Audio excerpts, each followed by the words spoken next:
Hey guys, it's Coach Dunnigan, and this is the Roaring Twenties in the Harlem Renaissance study guide video.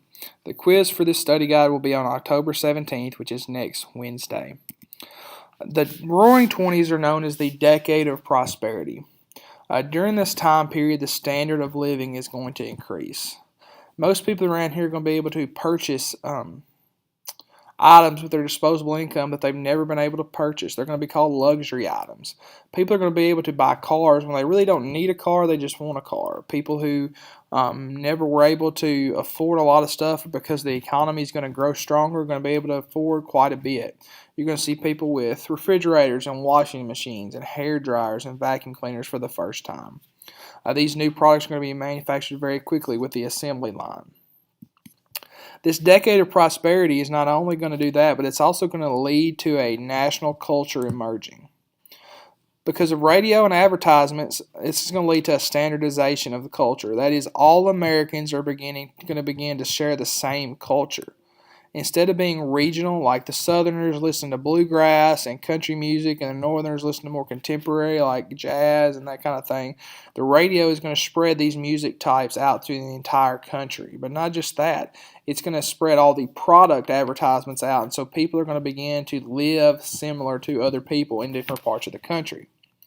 The radio is also going to allow blues music to develop. Among those that helped develop it were these two people, Bessie Smith and W.C. Handy.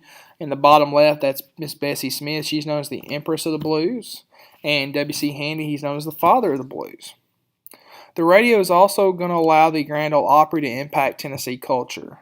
In the bottom right, that's WSM Radio logo out of Nashville. And it's going to allow this to spread Tennessee culture through music such as country and bluegrass all over the United States. It's because the radio channel, the frequency that they were using in Nashville was on a clear channel, and that means on a clear night you could actually pick up that radio station all the way on the West Coast in Washington State and Oregon. The automobile. It's invented in the 19th century, but it's way too expensive for most average Americans to buy. In 1908, Henry Ford's going to build and roll out his Model T. He wanted the average American to be able to buy it. So what he did was he's going to lower the price because of the use of the assembly line. So instead of one person or a group of people building one car, each person is going to specialize in a job. And he's actually, instead of people going to different parts of the car to do it, he's actually going to bring the entire car. So if your job is to put on one tire, the right front tire, that's what you're going to do the entire time. You're not going to do anything else. And his assembly line would actually bring the car to you. Through this, his use of machines and workers are going to be used, and it's actually going to help the workers as well as make the prices cheaper. In 1908, when it rolled out, the price of a Model T was $850, and in today's money, that's a little over $21,000. One of his most famous quotes is, "You can have any color, any color you want, as long as it's black." That's the Model T was available only in black from 1913 to 1925. By 1920, there were 8 million sold, and by 1930, the year had 23 million sold. Because of this invention, Americans living in rural areas could travel to cities for shopping and entertainment. And you're going to see that culture spread out that we talked about in the last slide. And Americans can also work farther from home. The top left, that's Henry Ford, and the bottom right, that's a 1921 Model T. The automobile also influenced other areas in that it caused road construction to increase, which is going to provide jobs. There are going to have to be more paved roads. Route 66 is going to run, if you look in the bottom left, the top right of that red line is Chicago, Illinois, and it's going to run all the way to the bottom left into Los Angeles, California. Route 66 has brought business to small towns.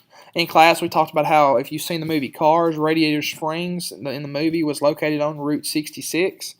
Farmers could transport their produce to cities and save time and make more money. Gas stations and motels opened since there were more drivers on the road, and these were necessities. As you're driving a car, that car is going to eventually break down, and because it's going to break down, you're going to need a mechanic to be able to fix it. You're going to get flat tires. You're going to need new tires because you're going to get worn, so the rubber industry is going to grow. All of that means new jobs for Americans, as well as diners being open, which is more jobs. And the railroad industry declined, unfortunately, because few Americans used trains for travel anymore because cars were so accessible. Now that sounds great, but on the flip side of that, how do we get all these new products? Well, Americans are going to use credit to buy products. This is also known as buy now, pay later, and we still use it almost 100 years later. It's called installment plan buying. So you put in a down payment or sometimes no payment at all for a big ticket item. Then you pay smaller payments over many months or even years. But by the end of the 1920s, half of automobiles sold were on credit, and over 70% of radios are bought on credit. Between 1920 and 1930, consumer debt is going to double. As far as the spending continues to increase, Americans are going to own 40% of the world's wealth. That's a huge chunk. The annual income is going to rise 35% during the 1920s from $522 to $705. Many household appliances are going to be invented, and it's going to make housework easier and quicker to finish. Some of these things are the vacuum cleaner, the washing machine, electric refrigerator, ready-to-wear clothes. In the bottom left, there's a washing machine from 1920. Electricity is also going to be delivered to more homes, and all those things above and use electricity except for the clothes. Most people in cities and suburbs had electricity. Now, we talked about how suburbs are smaller towns around big cities, so everything that's close to the city had electricity. However, if you went out into the country and the rural areas, they're not going to have electricity. While that all seems great and everybody's doing better, there was some struggling. Not all Americans or businesses prospered. The textile, coal mining, agricultural industries suffered. After World War I, there was a huge during World War I, there was a huge boom in farming because Europe is destroyed. They need the food to help supply them, and even for a few years after. But when Europe started to get back on its feet, they didn't need the equipment or the produce from the United States. And because during World War I, farmers borrowed money for more equipment and land to buy land to increase this crop production, they're not going to have enough money because the demand's going to drop, the price is going to drop, and they're going to make less money, so they could not pay their debts. Farmers and migrants are going to be the ones that suffer through that.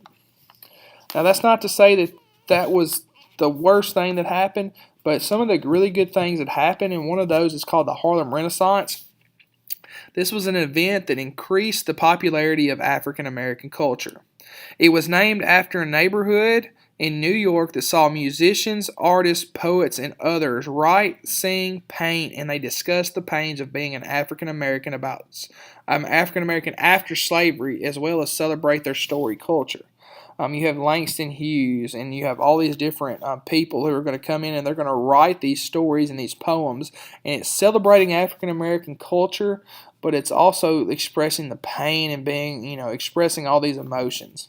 One of the many things of these pieces of art was a celebration of how unique African American culture is. Marcus Garvey said that they have the theory of double consciousness, and that they can identify as an American and with their African heritage. The Harlem Renaissance was aided by the great migration of African Americans leaving the South after the Civil War.